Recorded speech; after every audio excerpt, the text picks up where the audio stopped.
Hi there, my name is Ameet Bhakta and welcome to the Health Through Posture video course. This course has one primary aim, and that's to help you improve your posture. And you may want to do that because you're in some form of chronic pain and you want to get pain-free. Or you might not be in pain, but you're conscious of how you look, you're conscious of your body image and you want to improve that. Or you may be very proactive and you just want to improve your posture so that your body's working more efficiently and you have less chance of injuries in the future. Regardless of your reason for wanting to improve your posture, this course is designed to help you do just that.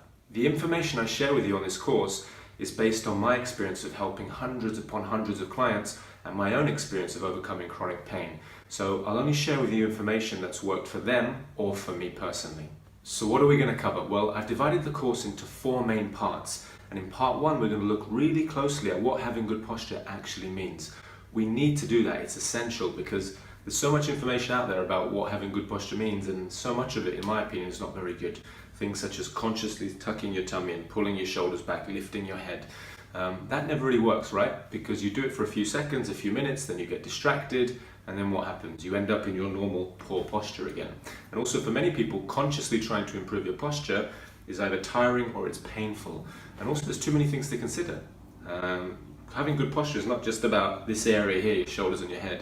It's about your feet, your knees, your hips, your pelvis, the entire spine, etc. So again, we need to agree on the target. We also need to examine what impacts posture, because then we know what's the most effective way to change it to get a long-term solution, a long-term result, rather than a few seconds or a few days.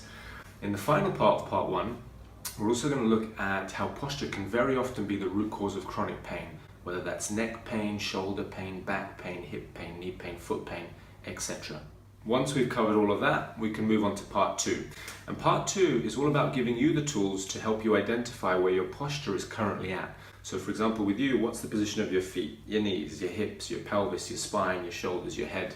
With you, is your pelvis in a neutral position from the side view? Does it roll forward? Does it come backwards? Etc.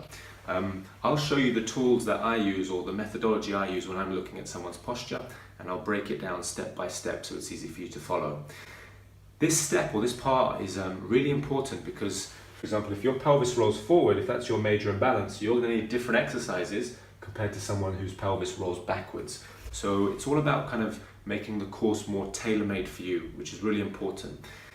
One thing is important that I say is that as much as I've tried to make this course as specific for you to address your specific issues, and that's what part 2 is all about, it's not a substitute for seeing a therapist one-on-one. If you can do that, I highly recommend it. It's the quickest and most effective way to improve your posture. Okay, so once we've gone through what good posture is, what impacts it, how it can be linked to pain, and once we've identified your specific issues or where your posture is, the next step is part 3. And in part 3, I'm going to walk you through some exercises that you can do to address those issues we found in part 2.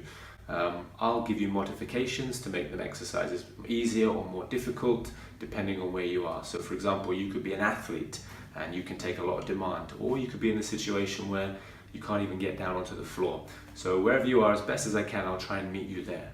In the 4th and final part of this course, I want to share with you some tools and a methodology that you can use to measure your progress. So how do you check that your posture is getting better week by week, year by year?